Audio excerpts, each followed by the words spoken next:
The 100% cloud-based SkyTouch hotel operations platform is designed to enhance guest experience, advance performance, and achieve growth. The sky's the limit with the SkyTouch PMS, advanced rate and group management tools, advanced business intelligence tools, /Connect API, and SkyTouch University and customer community. Visit skytouchtechnology.com to learn more. Welcome to the Hotel Tech Podcast. This is the show where we tackle your most pressing issues to bring your business more wins. Keeping up with technology is challenging. Our experts are here to help you figure it all out.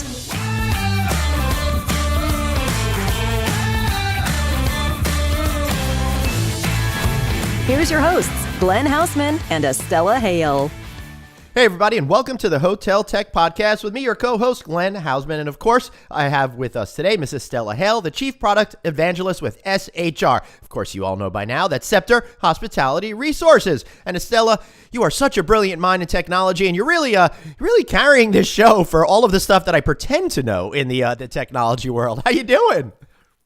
I'm doing great. Hey, I only have this show so I can keep track of you because you're everywhere. I know. At least this way I get to talk to you more often. Yeah, I agree totally. That's pretty funny you should say that. But to be fair, as we're recording this, you're getting set to travel, and you're about to go to London, where coincidentally, I'm going to bring this around, our wonderful guest today, Andy Owen Jones, is located. Now, for those of you folks who don't know who Andy is, he is, of course, I had a little background noise there. He is the co-founder and CEO of BD4 Travel, a company that is really interesting to us, and I could explain it, but I think we should just bring in Andy to explain it himself. Andy, how are you, sir? Very well, thank you, and greetings from the cold and wet of London town. Yeah. I'm not doing it in a Mary Poppins-like accent, so don't worry. Well, that's too bad, because I was really hoping for some Mary Poppins-like fun. As a matter of fact, we are going to be adding animation and music to our tech podcast going forward. So that'll be a little bit forward. I'm hoping to land Dick Van Dyke, but we'll see. I think he knows a lot about hotel technology, so he's going to be a very valuable resource. But anyway, Andy, back to being seriously. Could you tell us a little bit about what you're all about and what your background is and what your company is actually all about?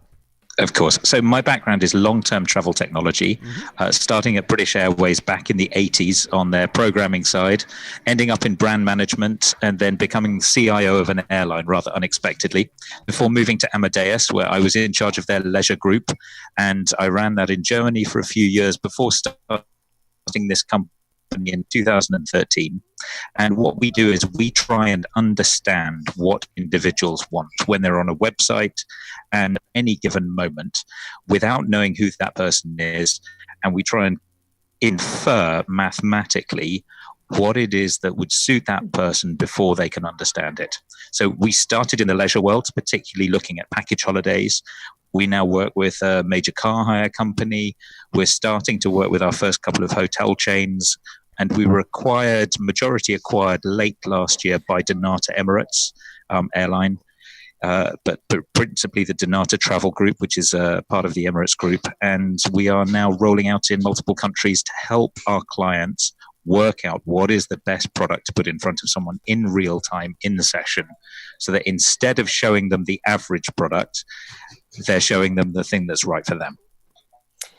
That is so exciting, Andy, as a technologist on the SHR side and as someone that is a little obsessed with the customer journey. That just sounds so exciting to me. I've been studying a little bit lately about just the way of presenting offers and the way that really all of the investment that, for example, OTAs put in catering to the intent of travel of a guest, and how if hotels just stick with availability rates and inventory, which was the paradigm of the widget invented, 2 decades ago, that is just not enough anymore. So, we're going to get into... It really isn't. Right?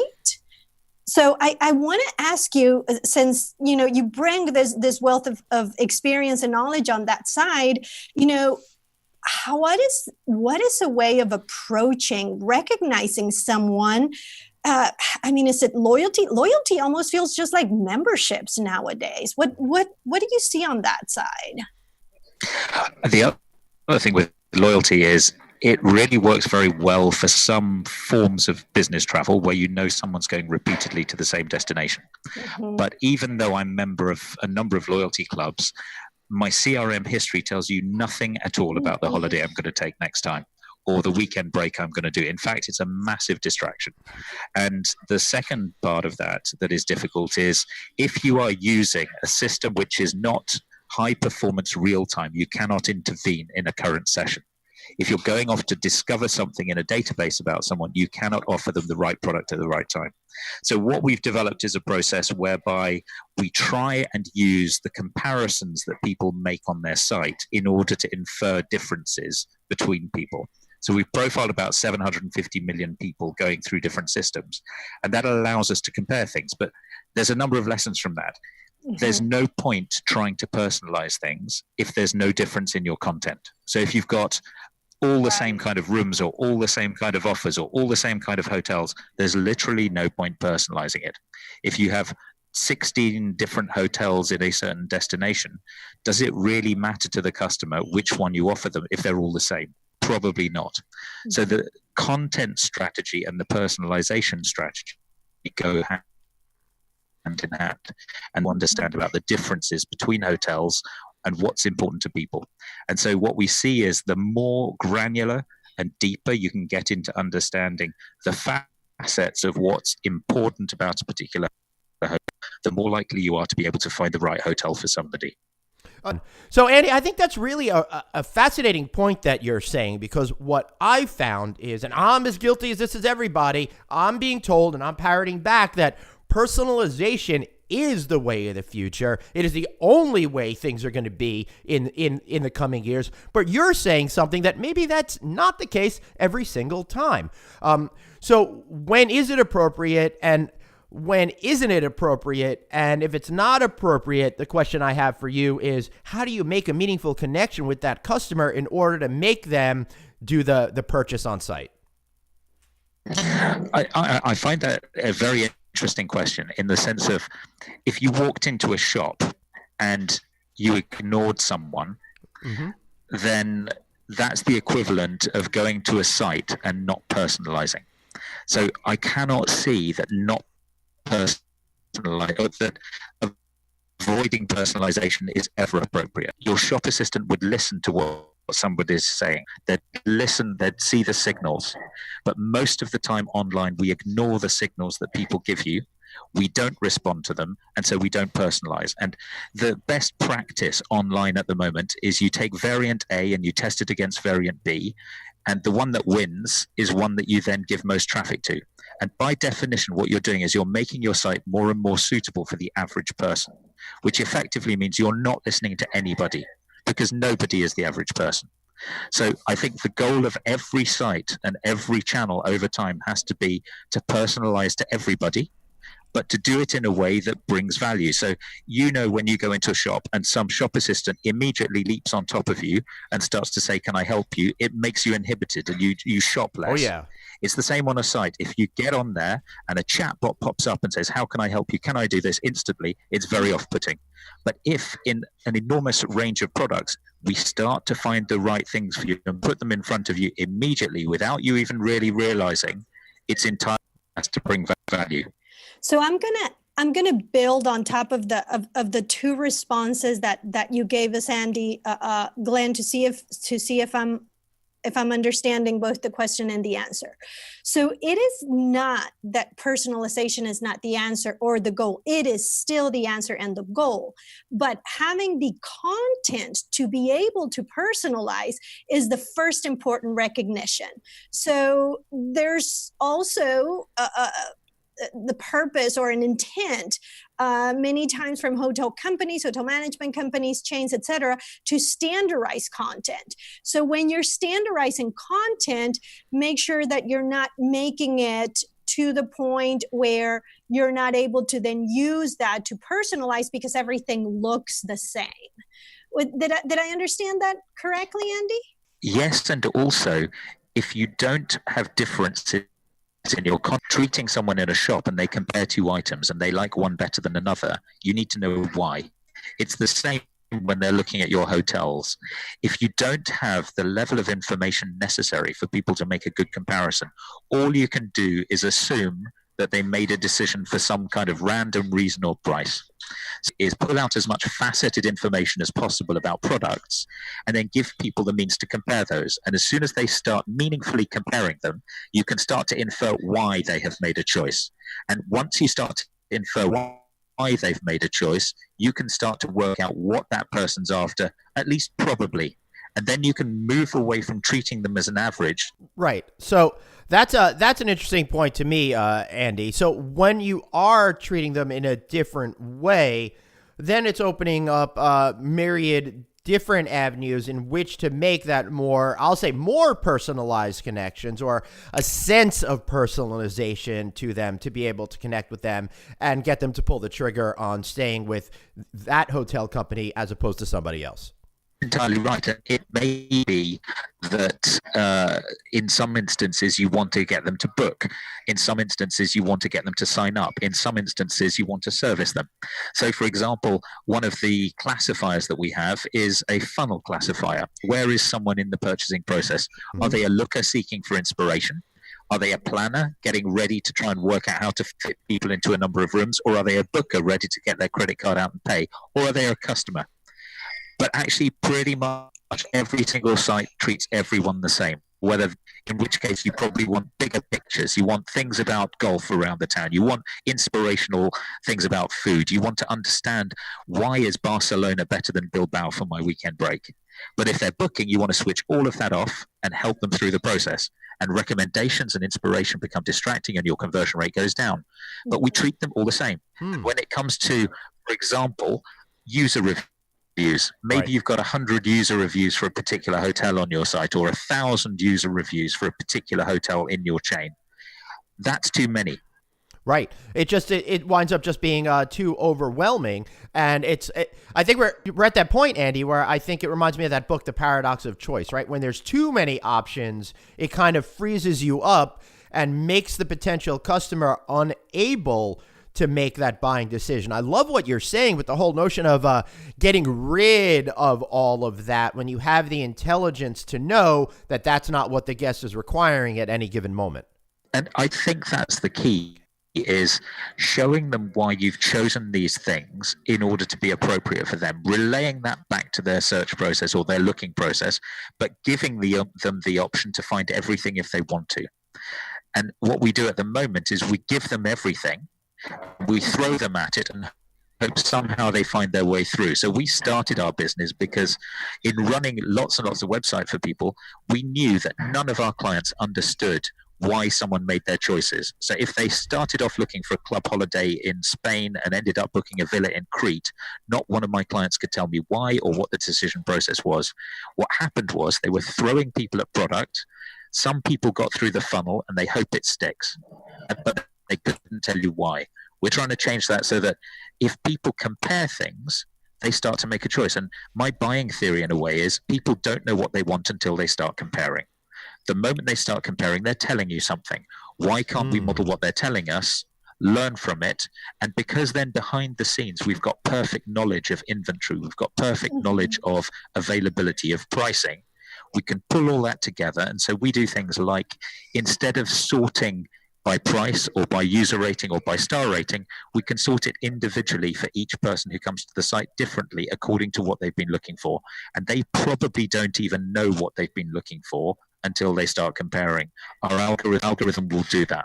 That is very cool. And Andy, I wanted to go a little bit into more detail on an article that you contributed into FocusWire where you were saying going into personalization beyond these segments.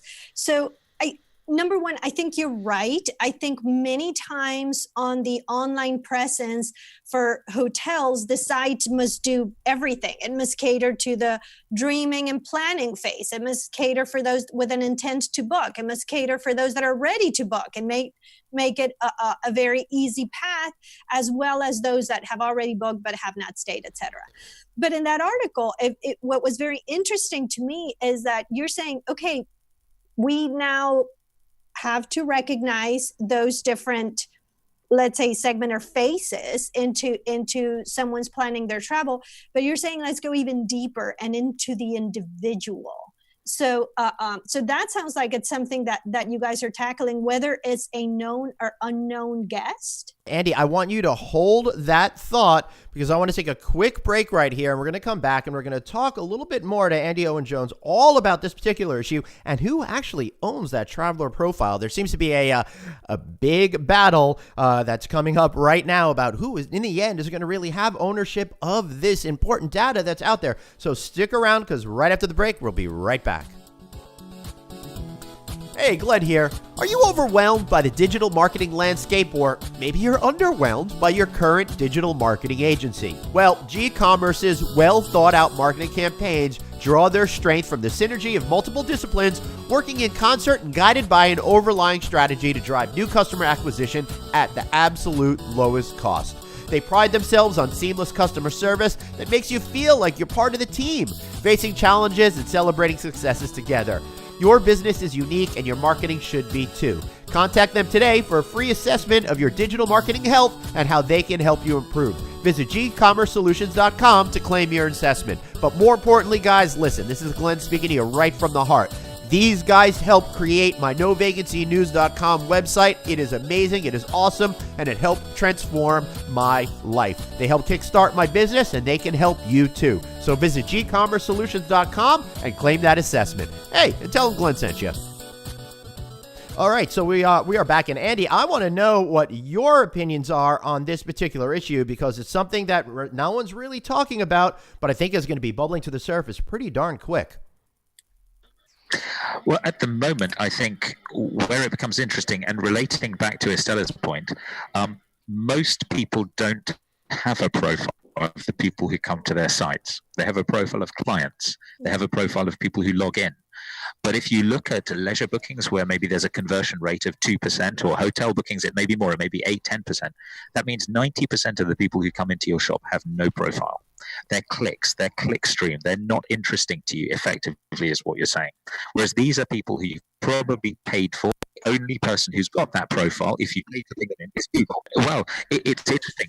If you sign up for something, then you give a profile. But most of the information that's interesting in terms of determining what something wants will not be included in the profile in your CRM system, because the biggest areas of investigation are what people have looked at and decided to look at further, or they've looked at and they've discarded. That's where you really find something interesting. It's like going into a clothes shop, you root through all sorts of things, you start to find the thing that you want. And if you only understand the things you put in your shopping basket and take and pay, you're understanding 5 to 10% of the interesting information. And so what we see is that the first thing is, are you determined to get a profile for everyone who comes on your site? And if yes, how are you going to do that? And there are all sorts of very interesting things you can do that. And at the moment, the only people who are really pulling those profiles in most cases are Google. So they have a profile for advertising purposes, but as we all know, they do all sorts of other things with it, and they will introduce other things into their travel mix as they go forward. What we do is we build an individual profile of every single person who comes to the site, and if they become a customer, we supplement that profile. And that means that what you're doing is acting like a real travel agent or a real owner of a product. Someone comes into your shop, you address them, you work with them, you try and find out what they want. Virtually no websites in the world do that themselves. They outsource that kind of process to Google. Yeah, that's right. I mean, it is very interesting how we have the example from them, but also scary as to if they take over, what is the cost of the profile? What is the cost of not owning the profile? not only from a distribution perspective, but the cost of having to depend on someone like an Amazon or a Google to obtain, believe they're clean, believe they're enriching. But that is a great perspective, Andy, because the customer profile and what they give you, whether it is on intent to book or even at book, it's what the hotel needs for that confirmation. And then what is lost there are all the inferences that could have been made as to anything that swayed their buying decision. So that really are just so much information that is just shed away by the time you save that profile. Essentially, it means that someone else is selling to those people, because what you're doing is you're outsourcing it to someone whose only goal is to market probably someone else's hotel. Mm-hmm. And I think the interesting stuff around that is where you define your customer, because traditionally in the travel industry, we define customers only once they have booked and gone through our complete selling system. And we've adopted quite an analog mindset to this approach, which I really understand the technology wasn't there a couple of years ago. But what we've done is we've said, let's compare shopping baskets effectively. And the difference between travel and other areas is there are very few shopping baskets in travel. If you're buying books, maybe you buy a book every other week. And so I can count up the number of books you buy and say, you've read these 10, you're probably likely to like these things. It's simply not true in travel for a number of reasons. You probably only have 1, 2, maybe 4 shopping baskets a year. You probably take 6 to 8 weeks to choose what goes in your shopping basket. You probably have a time delay of 1 to 8 months between when you start building your shopping and when you actually decide to do it. And so all those things mean that normal e-commerce tools and counting stuff and inferring from it simply don't work. So what we've done is we've kind of set our barrier very, very low, said our customers are only people who book. But the people who walk into our shops are going to give us stacks of information from what they compare. And the challenge is, how do we compare that in real time in order to serve back to the things that are interesting? And that's what technology can do for you now. And at the moment, most people only use that kind of technology for advertising. And therefore, it's people like Google or Facebook who own those profiles. But if you want to really find the right product to put in front of the right individual, that's the kind of approach you need to do. So then if you take that approach, Andy, then ultimately the hotelier themselves will own that traveler profile as opposed to one of these big technology companies that are trying to muscle their way in. I think there are plenty of technology companies who want to work in this kind of arena. It's at the moment, the biggest source of money out of all of this is advertising. And effectively what that means is steering people away from your hotel towards someone else's. Whereas actually at the moment, we've got quite static products that we're selling. So we're selling rooms, we're selling maybe a meal or whatever. What you can now do in order to start making people have the product that suits them is combine rooms, combine meals, combine theater tickets, combine attractions, combine tours, and make it individualized products for people that meet their needs. But in order to do that, you need to understand what those needs are in order to put those things in front. So my perspective is we are still building hotel content, hotel marketing from how things were 15 years ago when we were doing a very analog approach to marketing, even though it was online. Now you can think of people as individuals who are comparing products, but that means you can massively multiply the amount of products you offer them in the background and use things like AI and machine learning to find what is the right product to put in front of that person. It's a totally different game. And the hotel chains or the OTAs who understand this and apply this are getting much better user experience and loyalty. It's a winning strategy. Thank you, Andy. No, I agree. And I think that strategy even requires changing the mindset of what is a burden to the guest. Because traditionally, as you mentioned, 15, 20 years ago, an ARI response to, for example, a travel agent, even on the GDS, what exists today, a real-time availability response was putting the burden on the travel agency or even on that online travel agency to end up serving the guest. It's almost like we were okay just passing that burden on to the guest. And first, when it just opened as, oh, I have all of this information available to me online, the guests started taking that burden and running with it. But then, of course, their experience in online applications and mobile applications, etc., is now that in every other aspect, those burdens are being removed. So I almost think that online, we're still okay leaving that burden for the guest as long as we're giving all of that content and for them to figure out. But then if I think, for example, on a call center type of service, in whichever phase the guest is on, whether it's dreaming, whether it's booking, whether it's they've already made the reservation, we count on that agent to give that more personal feel based on all of the information that they have.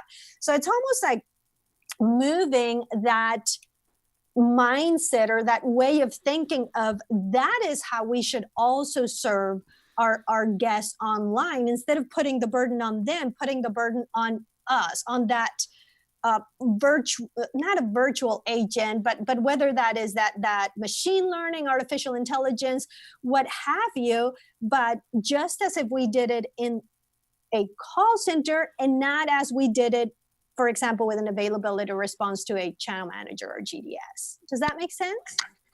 It totally makes sense. And I think it's the idea of Ed's looking for something different to serve that up. In a way, what we've been doing is we've been marketing to people rather than selling. Mm-hmm. So we've been pushing a product in front of them and not something. But typically we don't respond to that until we get to the booking process and drive them through. And it's a bit the whole sell me the pen thing, the famous thing from Wolf of Wall Street. You've got to identify the context of that person in order to make the right offer. Typically, unless people are signing in or members of a loyalty scheme, we make no effort to identify that person's context except filters. And the equivalent would be if you went into a supermarket and all the goods in the supermarket were lined up in price order. Would it be easy to shop? No, not at all. We try and make it easy for people to find the right things, to cluster things in a certain way, to position them differently if people have got different values. And then ideally we use footfall data to find out where people go. We use these things to try and dig out the right product and put it in front of someone. And then when you get into a shop where you've actually got someone serving, you watch what that person's wearing when they come into the shop. You watch how many people they've cleared or not, and you react to that person. But online, typically, we haven't done that. And I think that's because the digital mindset hasn't caught up with what technology can do at the moment. And we're still working in analog ways with digital tools. Okay, so Andy, I will take your Wolf of Wall Street quote and raise you one from Glengarry Glen Ross. Coffee's for closers. So where is all of this going to, and how can hoteliers ultimately be closing more deals? So the larger players who are out there are building up a massive data on every single person who's looking. The smaller players or individual hotels need to make sure that they're well represented. That is a direct consequence of the quality of data that you're uploading into larger systems, which has probably been a task you've given to fairly junior people to make sure your content is good, that your images are good. We, even our own company, we're building tools now to pick out which images are better and which hotels will sell better because of the images. And you cannot underestimate how important it is to make sure that people know why your hotel is soothing. They're not yet democratized. It'll be the big hotel chains who do it first. It's too expensive at the moment to do it for smaller hotel chains, and you simply don't have enough traffic on your direct sites to do it, which means you need your content to be good and better than your competitors, be well represented in places, and people need to understand the value proposition of your hotel more than they've 20 or 30 reasons why someone would stay in that hotel, so we can pick out the two reasons for an individual why it should be random looking. We have to get it from the hotels themselves at times. That's totally interesting. So I think we understand where this is all going to be going to, and hopefully people's education level will catch up to where we are, I think, right now with the technology level. And that's a really great point about where we're headed first with the bigger brands and then to the smaller, more independent brands. But I think I got in my back pocket a couple of brands, smaller brands that might be able to capture people's attention in this way quicker than some of the bigger brands are. But Estella, kind of winding us down, do you have any more questions for Andy at this point? I think just having Andy on the show corroborates what we've been hearing from other guests, that customers are more likely to buy from companies that are delivering customized content. And so I think building on what Andy said about make sure that you do have content that are your main differentiators, and then that your technology can support the delivering of that customized content and those customized offers. That will give you a leg up. Excellent. So, Andy, why don't you bring us home? Any final thoughts that you have, and tell us a little bit about how we could find your organization if somebody wants to have more conversations with you. Yeah, final thoughts are redefine your customer as anyone who comes to your site, because you're giving them a brand experience. Is it a good one, or are you looking to build the average experience for the average person and only really care about people who get through it? The technology is there to do it now, but the mindset hasn't been there. We typically have to work with customers who've got over 100,000 users a month. So that's typically in hotels. It would be chains or comparison sites or tour operators or larger players. That's because you simply can't define the patterns from less than that. And if you've only got a couple of hundred visitors a month, then at some stage we'll be able to supply tools to you, I'm sure, but it probably isn't worth it. The focus for hoteliers at the moment is understand your customer, whether that's online or offline. Don't abdicate the responsibility for understanding them to someone else if they're online, in the same way you wouldn't if they walked into your hotel foyer and tried to make an inquiry. They're still your customers. You can still make an impression on them. Excellent. I love it. But Andy, you got to tell us, how can we find you if people want to follow up this conversation? My email address is andy@bd4travel.com. That's a numerical 4. Very happy to take any questions or emails, and thank you very much for listening. And thanks, Glenn and Estella, for having me on board. Well, I want to thank him so much for being here. But Estella, any final thoughts from you? Maybe how we can find you guys over at SHR? Absolutely. shr.global is our website, and you can reach me, ehale@shr.global, or any of our team members at info@shr.global. You can send us questions about distribution, the podcast, or just even topics that we might want to tackle further down in the year.